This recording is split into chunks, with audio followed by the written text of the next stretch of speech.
If you're working nonstop, publishing, teaching, serving on committees, and still feel like your career isn't moving forward, you are not alone. I have been there.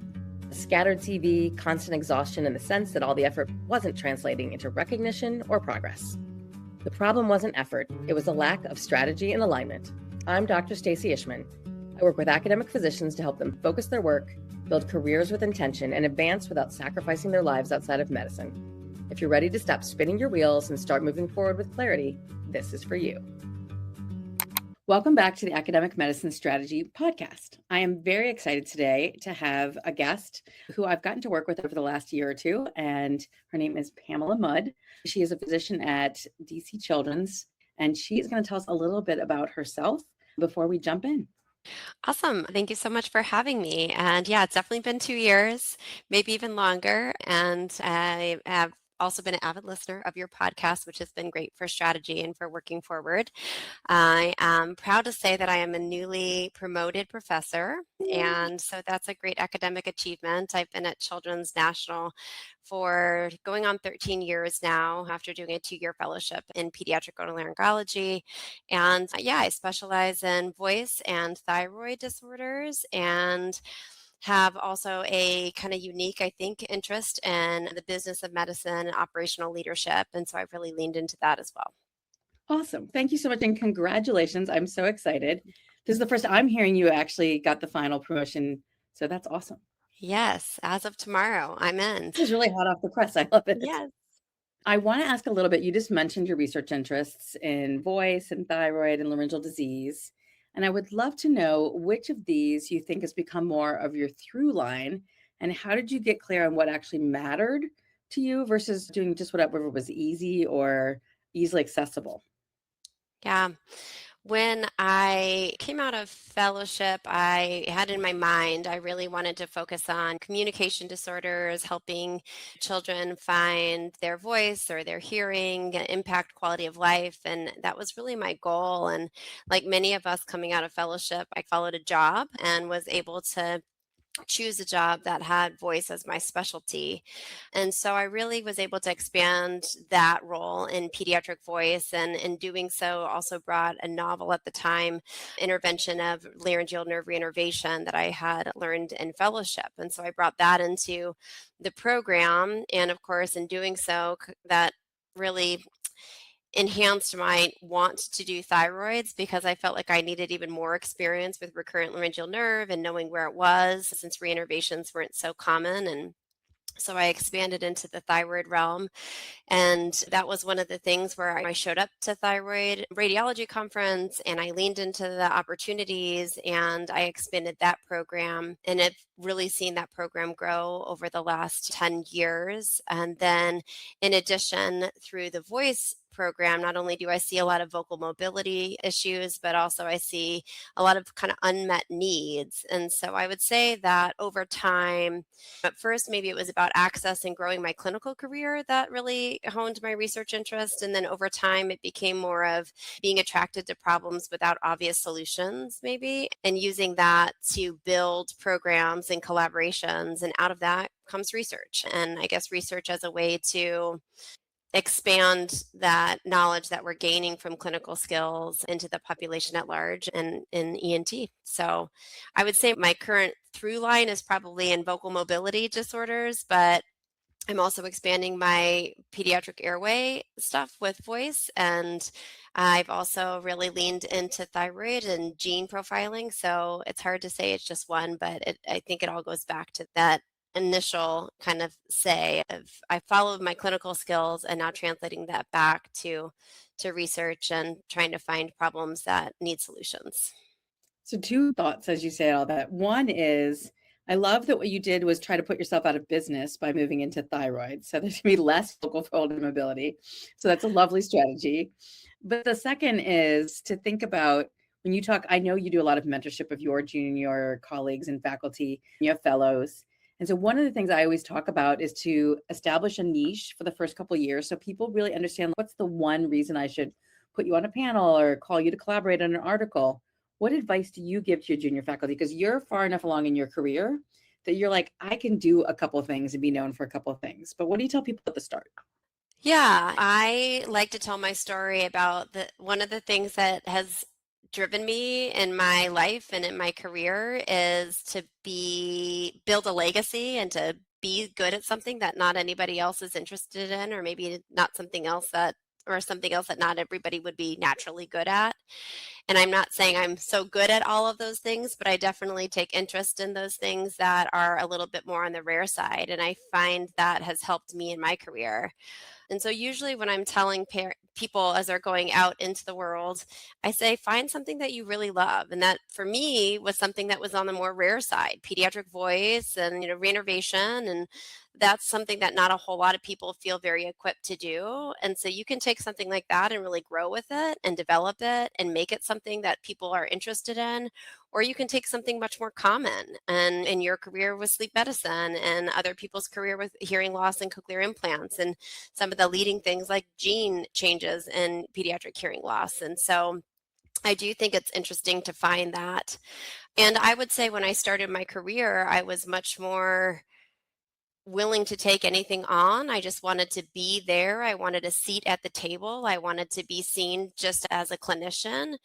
And I've learned over time that probably that isn't the best strategy in academic medicine. And coming into academic medicine, it's good to find something, even if it's one small percent of your career that is impactful to you, that you can then use that to really grow that as your specific academic niche. And it can change over time. But if Yeah. you can start out with something and do it in a systematic way, it's going to help other people recognize kind of what your niche is. And that can help you avoid burnout in a lot of ways. Yeah. When you have something that makes you feel like you've got something that's yours, it can really help you to be more focused. So, Yeah. yes, that's I my love advice. that.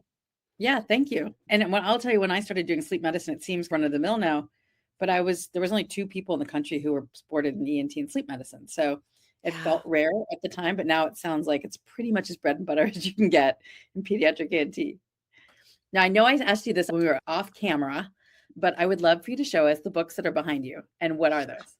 These are claims to fame from fellowship, actually. So I have one that's laryngeal evaluation, and it's just basically how you figure out what you're looking at with the strobe and what are the most high tech ways to look at voice box. And there's so much physiology and physics and engineering that's in that book that I think is really cool. It's extraordinarily expensive. I don't know if I'm allowed to say this, but I think it's $800, and I got Oh it my from CHOP as one of my fellowship rewards. And goodness. so, yeah, I asked for it and they bought it for me, and so I feel really happy with that book. And then the others are Diagnostic and Interventional Bronchoscopy in Children, which I put a chapter in, and then Textbook of Voice Disorders, which I've had for a very long time, I think since residency, but I still love to it. this day, a good one. Yeah. Okay, let's move on a little bit because you are obviously a master clinician, but you also have another whole side, and you mentioned your operational interest. And you've moved from managing lots of the details in clinic, really like many of us, micromanaging your day, to building processes for your residents and your staff. I know you're the medical director for an entire floor. What was the turning point in realizing that the system itself, not the people, was the thing that needed to change? Yeah, that's another good mentorship thing that I tell everybody is when you get out of fellowship, you have all this extended amount of time on your hands, and then that time goes away.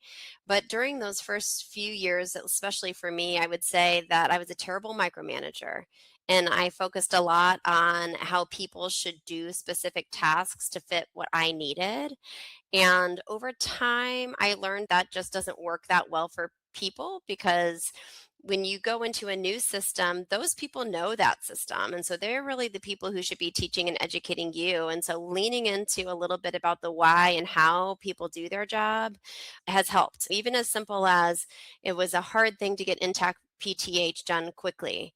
And it was a really frustrating multi-email thing. And then I went to the lab one day and I said, "Can you show me what takes so long?" And it was fascinating to me to learn that process. And it allowed me to restructure that it was the process and not the one person in the lab not picking up their phone that was really that stopgap. And so things like that, or learning how many interactions my scheduler has with each patient before they get onto my surgical schedule, just helps to shift your mindset a little bit, to remind yourself that people are fighting hard systems. And the more that you can do to understand that, hopefully the less you can do to back off on that. But then also, you want to try to make everybody's job a little bit easier and your own job a little bit easier by setting good expectations, managing what you need to manage, and hopefully creating systems that people can use so that their jobs are easier to support you. And that's specifically in talking to support staff, which I think is a hard thing.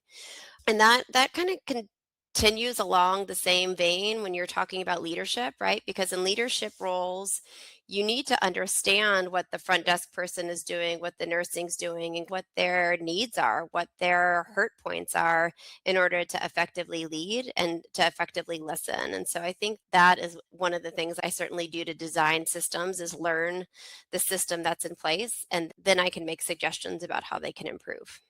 I love that. Do you think it sounds intrinsic to me, but maybe it's not to you.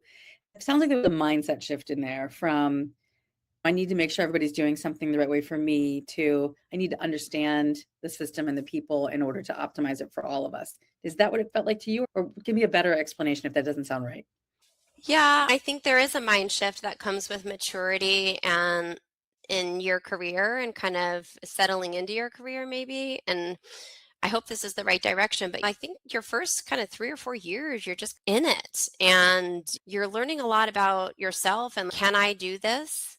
And then there's this mind shift around ages, maybe years 5 to 7, where you say, can other people recognize that I can do this? And how can I show that I'm doing this right? And how can other people around me see the value of what I'm doing? And so it becomes a little bit less selfish. And then over time, I think you shift into this, how do I make it useful for everyone else mentality, or at least Mhm. that's how I envision myself. And also just my awareness of myself and my ability to like deal with hard things, whether it be a long OR day or a complication, really shifted at that same time. Like 5 to 7 years in, I still lose sleep over things, but like a lot less. And I felt a lot more confident. And I think that those mind shifts that are happening clinically probably also define those mind shifts that are happening from a leadership and a systems role.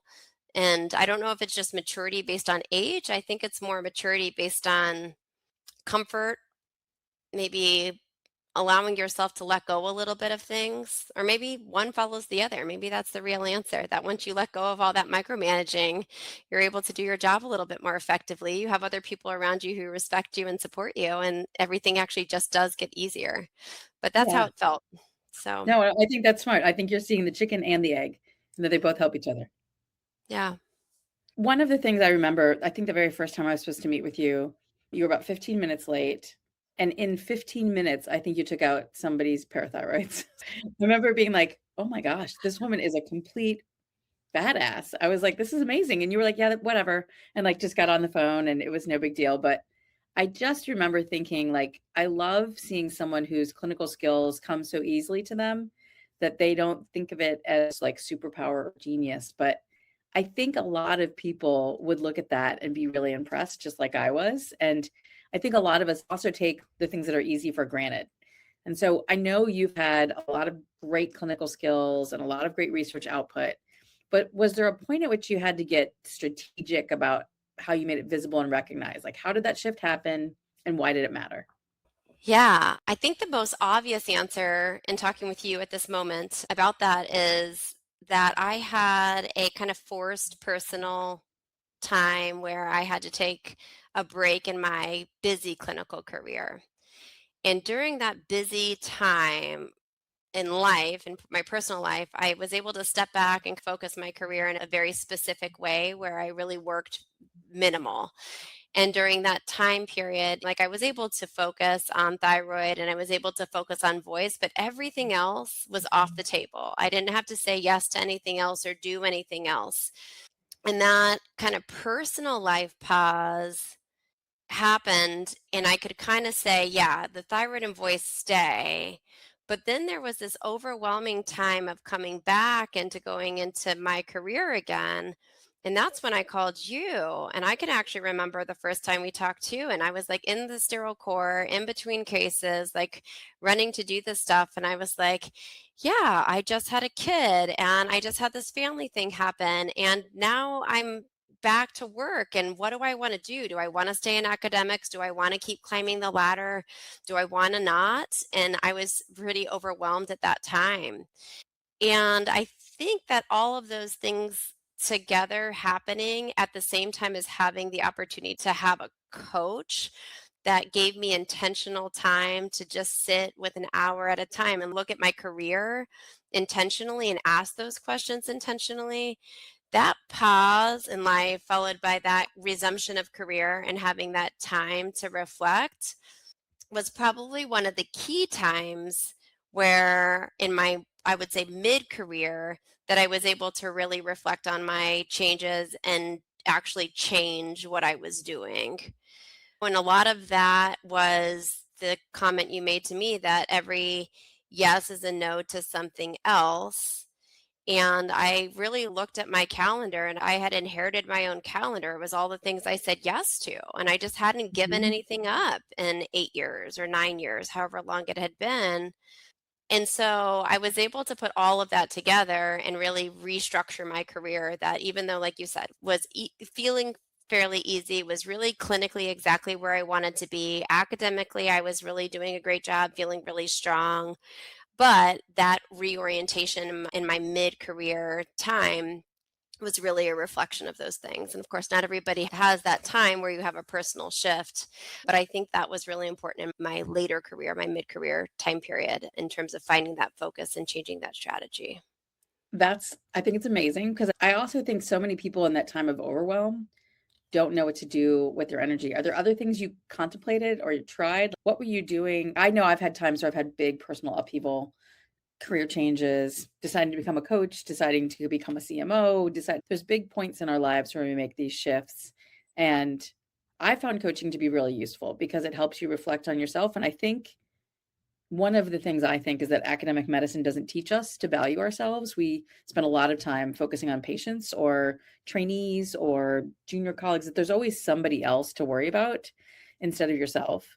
I think it also feels selfish to start thinking about yourself for a little while. And I don't think I got that from you. I had that in my own life where I felt like I was giving up maybe some things that I had always valued in order to take time for me. And I don't know if you had similar feelings in that time. I know you had some bigger personal life things going on that anybody would have needed to take a pause and spend some time working on. But I also know that during that time, you went from feeling pretty overwhelmed about what to do next to being much more intentional about where your energy went. And so, what do you think gave you permission to stop doing some of the things? Like you said, you realized your yeses and your nos, but was it something that simple or were there other things that came into it?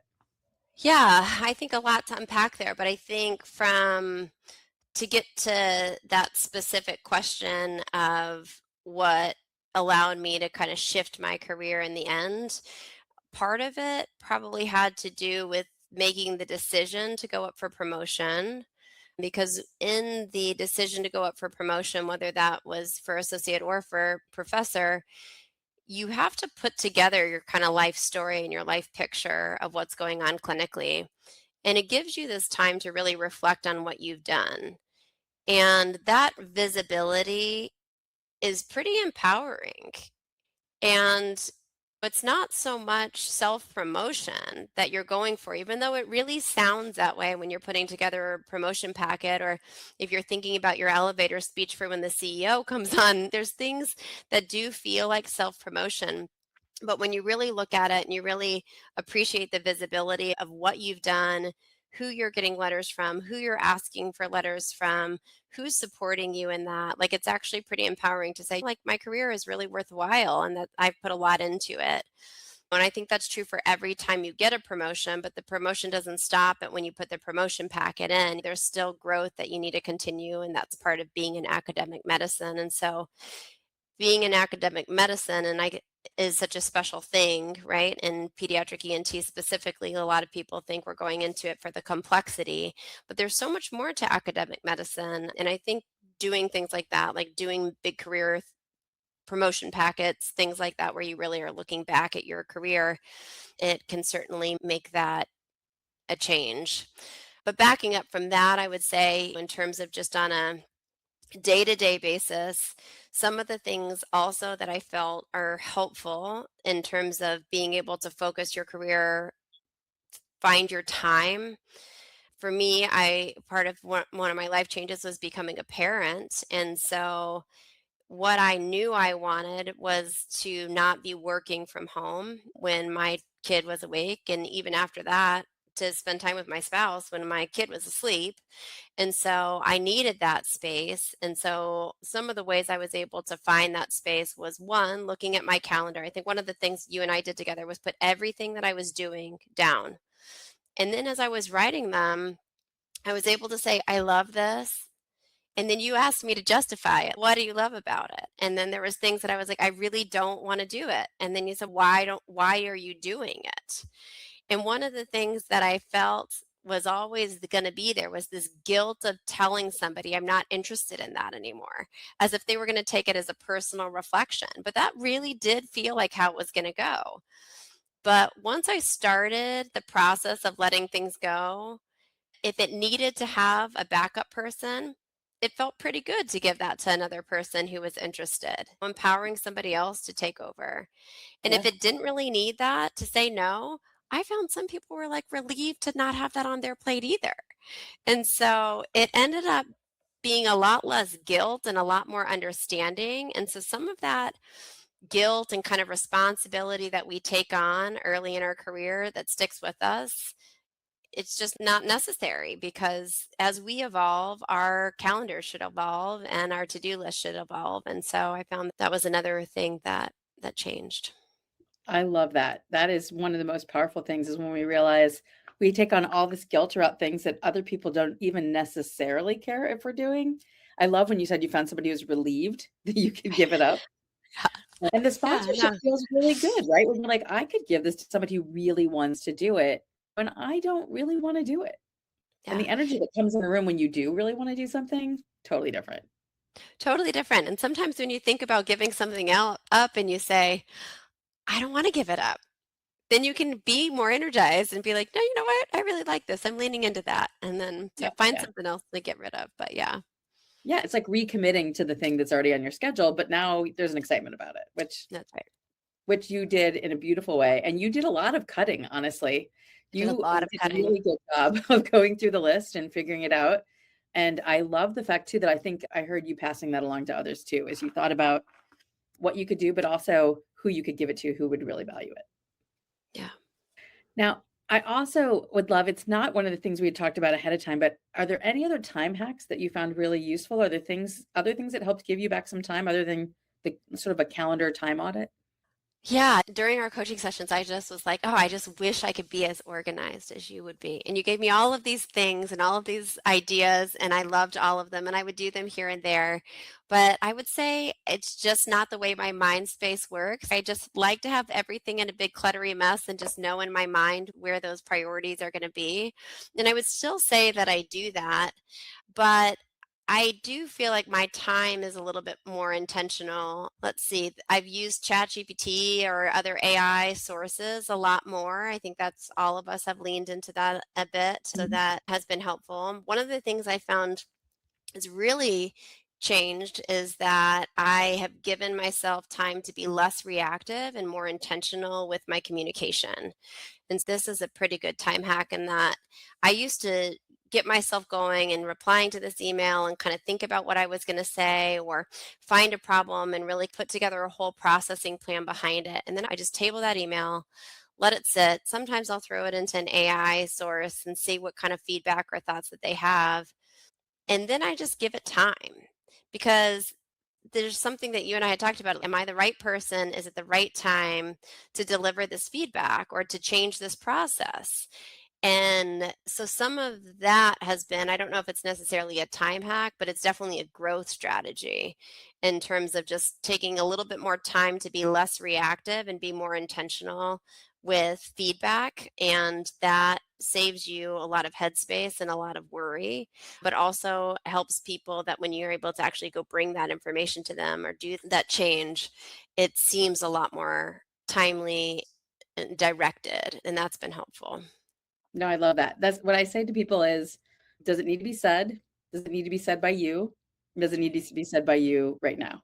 Right And now. it actually is really good for me too, because I do a lot of things where I feel like I need to say something and then somebody else says it and you're like, oh, good, it's out there. It doesn't actually Yeah. have to be for me. Or maybe this isn't the right time for me to say it. And there's a better place and time where it could be received. Yeah, there was So a book suggestion that I think you had given on one of your other podcasts, and it really resonated with me. I've actually shared this with so many other providers and physicians along the way, and it was a lot about kind of this reactivity that a lot of us have, like cleaning out your email inbox, finishing your clinical notes, all the things that you know you have to do. There's a deadline for them. That's like reactive work. mhm. And then you have to give yourself this time space for having the work that's strategic work. And I thought that was a really interesting thing. And it has helped me to put in those two buckets. This is my reactive work. It's the stuff that I need to get done. And that's where we always spend our energy in that reactive stuff, but Yeah. giving a little bit more time to the strategic work. And I don't know if that's what she had called it, but in terms of giving your time for, I'm going to spend my time doing this intentionally. I'm going to spend my time looking at this research project or talking with this medical student, and that's different work, and that also helped. Yeah. Yeah, that's great. So the book is called Deep Work by Cal Newport. But there's also the Eisenhower matrix, which I think you're also talking about a little bit, which is where we live so much in that urgent, important world because everything in medicine feels that way, that we don't necessarily get the big bucket stuff like the big research project. So the stuff that's strategic, not urgent, but important. And so I love that you've actually melded those together, which I like even better than I think the way that I tell people.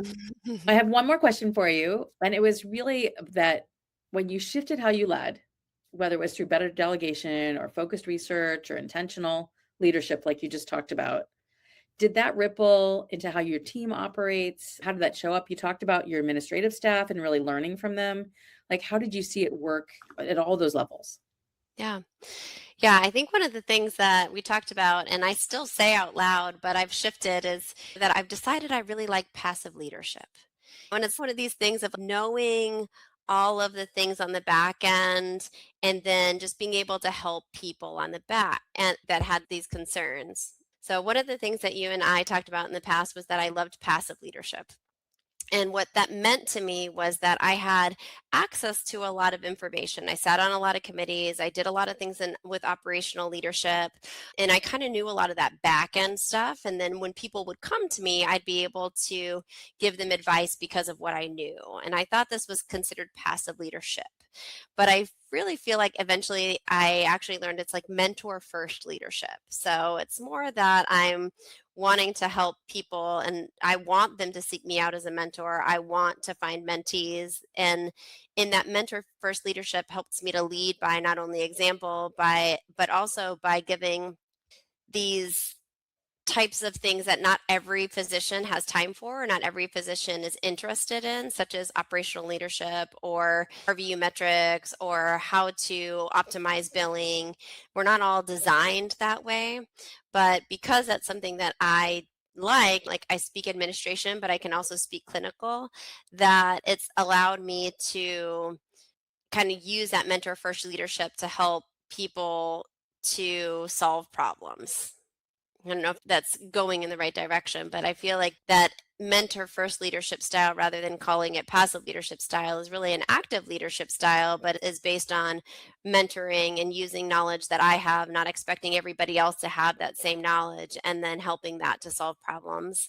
And also empowering them as a mentor to help to solve those problems, to be part of it so that it's not always about being the person who knows everything or making all the decisions, but helping other people to help to find those solutions. And I think if people understand things, just like when we talked about earlier about learning the processes, if people understand things better, then they're more willing to be part of the solution. And I think that I've seen that within my own team.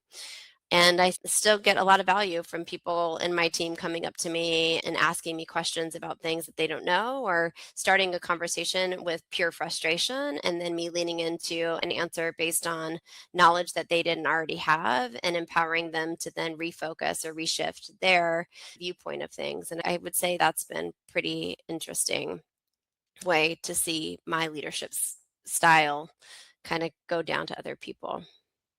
Yeah, it sounds like you had a shift from thinking what you were doing was passive to realizing it was intentional, but just in a different way than maybe you'd seen in the past, because that isn't how leadership looked to you when you first walked into this. Yeah. Did that even sound right? I feel like I changed directions on that one. And No, it was great. It was great. okay, okay. Do you mind if I ask you one last question? Yeah. So if somebody else was thinking about getting a coach, what would you tell them? Yeah, I think it would be person dependent because I think there's a lot of whys to coaching. And I think that there is probably some people who need a therapist and other people who probably would benefit from a coach.